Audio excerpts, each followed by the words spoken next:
All right, hello everyone. बच्चे, हम लोग लास्ट क्लास में डिस्कस किए थे।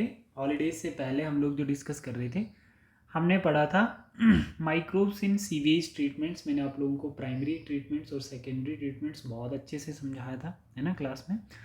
फिर उसके बाद हम लोगों ने microbes in the production of biogas हम लोगों ने अच्छे से देखा था। मिथेनोबैक्टीरियम का क्या काम होता है ना, गोबर गैस बायोगैस कैसे प्रोड्यूस की जाती है ना। मिथेनोजन्स क्या है, एरोबिक स्लज क्या है, रिमिनेंट ऑफ कैटल्स क्या है।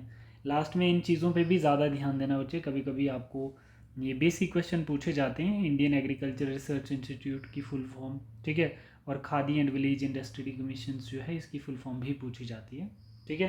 तो ये क्या है, developed technology of biogas production in India, ठीक है बच्चे। तो आज हम लोग इसमें डिस्कस करेंगे microbes as bio control agent कैसे काम करते हैं ना। माइक्रोब्स के हमने 4 कैरेक्टर पहले इस चैप्टर में बहुत अच्छे से डिस्कस किए हैं, ठीक है।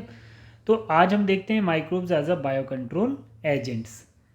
देखिए बच्चे, जैसे इसमें आपका एक इम्पॉर्टेंट कंपोनेंट है, what is bio control. Bio control is the use of biological method for controlling plant disease and pest, ठीक है। प्लांट की डिजीज़ जो है उनको कंट्रोल करने के लिए हम माइक्रोब्स का यूज़ करते हैं। और दूसरा, जो पेस्ट कंट्रोल किए जाते हैं, हमारी मेन क्रॉप्स में आ जाते हैं, उनको कंट्रोल करने के लिए हम लोग जो माइक्रोब्स का यूज़ करते हैं उनको हम बायो कंट्रोल एजेंट कहते हैं, ठीक है। लेडी बर्ड, जिसको बिटल बोला जाता है, ठीक है, कंट्रोल्स एफिड्स, है ना। ड्रैगन्स फ्लाई कंट्रोल मॉस्किटोज, ठीक है। तो ये कुछ ऑर्गेनिजम्स हैं जो एज अ माइक्रोब्स हमारे बायो कंट्रोल एजेंट की तरह काम करते हैं, ठीक। देखो, chemical pesticides and insecticides kill both useful and harmful organisms and cause pollutions. Bio control method has no such problems. समझ रहे हैं बच्चे आप लोग, ठीक है। तो सबसे पहले हम देखते हैं माइक्रोबियल कंट्रोल एजेंट क्या होते हैं। जैसे बीटी आपने देखा होगा, bacillus thuringiensis to control butterfly caterpillar, to control butterfly caterpillar. The dried spore of BT, the dried spore of BT available in sachets are mixed with the water and sprayed on the vulnerable plants and such brassicaceae and fruit trees. These are eaten by the caterpillar. In their gut, the toxin is released and larvae get killed. ठीक है बच्चे। तो BT जो होता है बच्चे, वो एक क्राई प्रोटीन प्रोड्यूस करेगा। तो उसकी स्प्रे जब हम किसी पर्टिकुलर प्लांट्स या क्रॉप्स पे करेंगे, तो जैसे कैटरपिलर उस पर अटैक करने आएगा तो वो उसको खा के मर जाएगा, क्योंकि उसके गट में क्राई प्रोटीन्स बीटी जो होता है वो प्रोड्यूस करेगा। और वो जो क्राई प्रोटीन्स होता है वो कैसा होता है, वो टॉक्सिक होता है, जिससे कैटरपिलर की डेथ हो जाएगी। तो आपने देखा कि जो बीटी का यूज़ करते हैं हम किसी भी स्प्रे में, है ना, किसी प्लांट को प्रिवेंट करने के लिए कोई स्प्रे करते हैं हम लोग, तो उसमें हम बीटी डालते हैं। और उस बीटी, वो जो बीटी है वो कैटरपिलर के गट में जाके क्राई प्रोटीन प्रोड्यूस करेगा जो टॉक्सिक होता है, और फिर उससे कैटरपिलर की डेथ हो जाएगी। और वो कैटरपिलर बटरफ्लाई जो हमारी क्रॉप को डिस्ट्रॉय कर रहा था, वो बीटी के खाने के बाद उसकी डेथ हो जाएगी, और उससे हमारी क्रॉप जो होगी वो प्रिवेंट हो जाएगी। बात समझ गए बच्चे। The scientist have introduce B thuringiensis toxin genes into plants that is known as BT cotton, ठीक है बेटा। ट्राइकोडर्मा स्पीशीज जो है ये फंगस है। ये ट्राइकोडर्मा स्पीशीज किसकी है, फंगस है। These are the free living present in the root ecosystem. They control several plant pathogens. ये भी क्या करता है बच्चे, ट्राइकोडर्मा स्पीशीज जो होता है फंगस की एक स्पीशीज है, ये भी क्या करेगा, free living present in the root ecosystem, है ना, रूट इकोसिस्टम में प्रेजेंट होगा फ्री लिविंग। ये भी क्या करेगा, सेवरल प्लांट पैथोजेंस को कंट्रोल करता है, ठीक है। Baculovirus specially genus nucleopolyhedrovirus attack insect and other arthropods. It is suitable for species specific narrow septums insecticidal application and desirable in IPM integrated pest management, ठीक है, program to conserve beneficial insect, ठीक है। तो ये क्या होता है, हम इससे क्या कर देते हैं कि जो हार्मफुल इंसेक्ट होते हैं हमारी क्रॉप को डिस्ट्रॉय करते हैं, तो ये क्या कर देगा, बैकेलोवायरस जो होता है उनके अंदर जाके, है ना, एक्टिवेट होगा और उन स्पीशीज को क्या कर देगा। बट ये क्या होता है, बैकेलोवायरस जो होता है स्पीशीज स्पेसिफिक होता है। मानो इंसेक्ट को मारना चाहते हैं तो वो स्पेसिफिक होगा, उसी इंसेक्ट को वो डेथ करवाएगा, जिसको हम इंसेक्टिसिडल एप्लीकेशंस कहते हैं। तो ये प्रोग्राम्स है IPM इंटीग्रेटेड पेस्ट मैनेजमेंट ठीक है। ये बेनिफिशियल इंसेक्ट्स होते हैं, ठीक है। बेनिफिशियल इंसेक्ट इट मीन्स कि इनकी वजह से दूसरे इंसेक्ट मर जाते हैं जो हमारी क्रॉप्स के लिए हार्म पहुंचाते हैं, ठीक है बच्चे। तो ये आपका क्या है, बायो कंट्रोल एजेंट, जिसमें आपको बायो कंट्रोल एजेंट आपको सीधा सीधा एग्जांपल पूछी जाती है बायो कंट्रोल एजेंट की। एग्जांपल बीटी क्या है, ट्राइकोडर्मा क्या है और बैकेलो वायरस क्या है, ठीक है। तो इनमें से बताओ बायो कंट्रोल एजेंट क्या है, तो आपने बताना है ऑल ऑफ दीज, ठीक है बच्चे।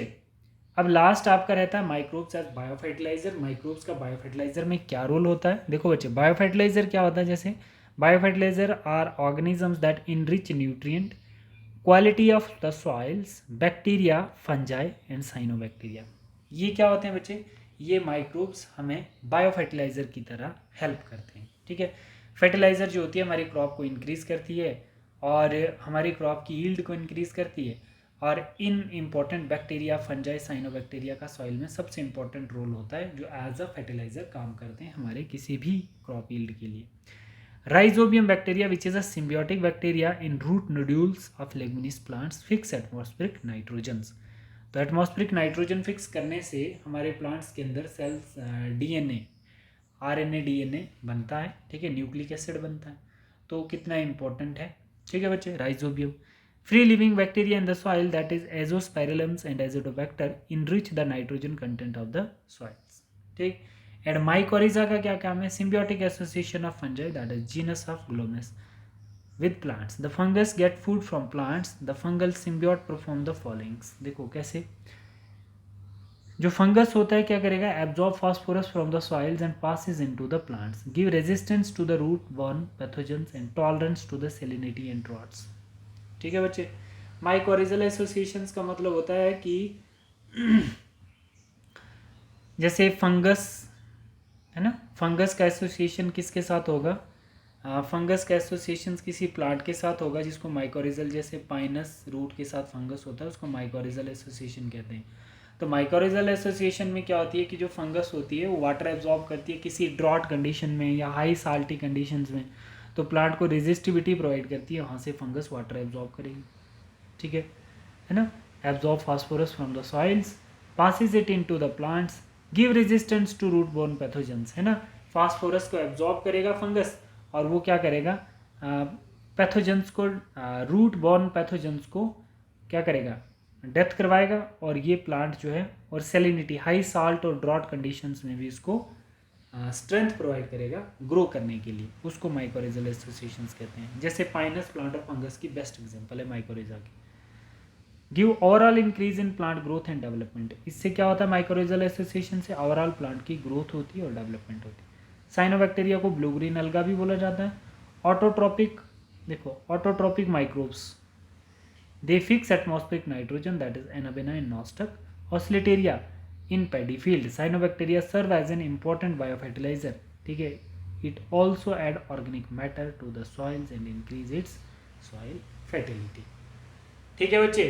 तो इस चैप्टर के ये कुछ इंपॉर्टेंट टॉपिक्स थे, आपको याद रखना है। Rhizobium, mycorrhiza, cyanobacteria, blue green alga, ठीक है, azotobacter, azospirillum, oscillatoria, anabaena, nostoc, ये सब क्या कहलाते हैं, microbe as a biofertilizer, ठीक है बच्चे। हमारे क्रॉप की यील्ड को इंक्रीज करने में इनका सबसे इंपॉर्टेंट रोल रहता है, ठीक है। अब कुछ पेस्ट हम लोगों ने पढ़े हैं, ऐसे माइक्रोब्स जो हमारे बायो कंट्रोल एजेंट की तरह काम करते हैं, तो वो कौन से हैं वो भी हमने इसमें डिस्कस किए। तो अब इस चैप्टर के कुछ एनसीईआरटी सॉल्यूशंस हैं वो मैं आपके सामने लाऊंगा, वो आपको एकदम याद करने हैं, और साथ में इसका जो आपका डीपीपी रहता है वो भी आपको सॉल्व करना है, वो भी मैं आप लोगों को सेंड कर दूंगा, ठीक है बच्चे। बट ध्यान रहे कि इसके क्वेश्चंस क्या हैं, ये देख लीजिए बेटा। इसके क्वेश्चंस जो हैं, सभी बच्चे वीडियो को पॉज करके इस चैप्टर के क्वेश्चन रिवाइज करें, ठीक है। ये जैसे क्वेश्चन नंबर 1 आ गया हमारा, ये क्वेश्चन नंबर 1 है, ठीक है। ये देख लीजिए बच्चे। Question number 2, give the example to prove the microbe release gas during metabolisms, ठीक है बच्चे, कैसे कैसे गैस प्रोड्यूस होती है। क्वेश्चन नंबर 3 भी करना है आप लोगों ने यहाँ पे, ठीक है। अपनी अपनी बुक्स पे, अपनी अपनी एनसीईआरटी की नोटबुक जो आपने बनाई होगी उस पर करेंगे आप लोग। क्वेश्चन नंबर 4 बहुत अच्छे से आना चाहिए आपको, यहाँ से नीट का क्वेश्चन बनता है। 5 क्वेश्चंस आपको याद करना है बच्चे। क्वेश्चन नंबर 6 आप लोग बहुत अच्छे से याद करेंगे, ठीक है बेटा। Question number 7 what is sewage, हमने बहुत अच्छे से पढ़ा है इसको। Question number 8 primary sewage treatment, secondary sewage treatment. Question number 9 आपका उतना इम्पोर्टेंट नहीं है बट आपको प्रोसेस पता होना चाहिए, राइट। और क्वेश्चन नंबर 10 आपका है microbes can be use to decrease the use of chemical fertilizer and pesticide, explain how can accumulate. यहाँ से भी आपके बहुत बेसिक बनेंगे जो अभी हम लोग पढ़ रहे थे, है ना। बहुत सारी चीज़ें यहाँ से मिलेंगी, बहुत अच्छे से आपको इसको देखना है। क्वेश्चन नंबर 11 आप देखेंगे बीओडी मैंने समझाई है आप लोगों को प्राइमरी और सेकेंडरी स्लज में, ठीक है। इसको पॉज करके आप अपनी अपनी नोटबुक पे लिख सकते हैं, ठीक है। देखो 20 mg पर लीटर है ना ऑक्सीजन चाहिए, secondary effluent discharge from sewage treatment plants 8 mg पर लीटर, है ना। 400 mg पर लीटर अनट्रीटेड सीवेज वाटर, है ना बच्चे। ड्रग्स, उसके फंक्शंस, माइक्रोब कौन से हैं। क्वेश्चन नंबर 13 है ना single cell proteins. Single cell proteins जो है मैंने आपको पढ़ाया भी नहीं है बट थोड़ा सा देख लेना, ये आपके सिलेबस में तो है नहीं सिंगल सेल प्रोटीन्स, ठीक है। क्वेश्चन नंबर 14 को आप लोग अच्छे से देखेंगे, फर्स्ट डे हम लोगों ने इसको पढ़ा है, सिट्रिक एसिड कर्ड में प्रेजेंट होता है। Question number 15 how do bio fertilizer enrich the fertility of soil, ठीक है।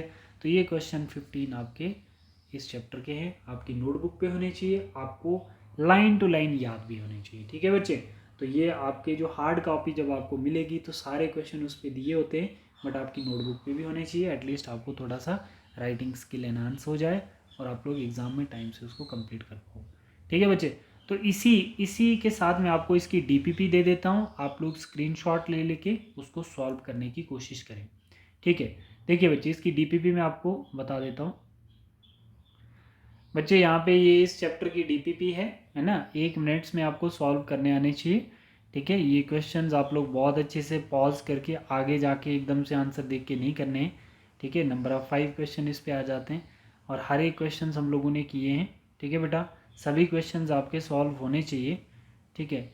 ये नंबर ऑफ आप लोग देख सकते हैं यहाँ पे बच्चे, आप पॉज करके इसको कर सकते हैं।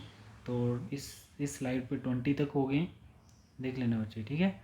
और फिर हम लोग इसको यहाँ पर अच्छे से पॉज करके ऐसे करके आप लोग सॉल्व करें, ठीक है। सॉल्व करें क्वेश्चनों को, 34 तक हो गए। और यहाँ पर आपका ये वाला क्वेश्चन नंबर 43 बहुत अच्छे से आना चाहिए आप लोगों को, है ना। हम लोगों ने ये जो टैंक बनाया था ये कैसे बनाया था, ठीक है बच्चे। डाइजेस्टर क्या है, ABCD, ठीक है। ध्यान से देखो इसको, नंबर ऑफ कितने क्वेश्चंस आ गए आपके, 45 क्वेश्चंस आ गए। तो ये 45 क्वेश्चंस भी आप लोगों को आने चाहिए, ठीक है बच्चे। तो इसका आंसर की जो है एकदम से आगे नहीं जाना है बट आंसर की भी आपको इसके लास्ट में मिल जाएगी। ये जैसे इसकी आंसर की है तो ये आंसर की भी आप लोगों को मिल जाएगी, ठीक है बच्चे, नंबर ऑफ 45 क्वेश्चंस की। Thank you. ये चैप्टर हमारा हो गया कंप्लीट, अब हम नेक्स्ट चैप्टर स्टार्ट करेंगे।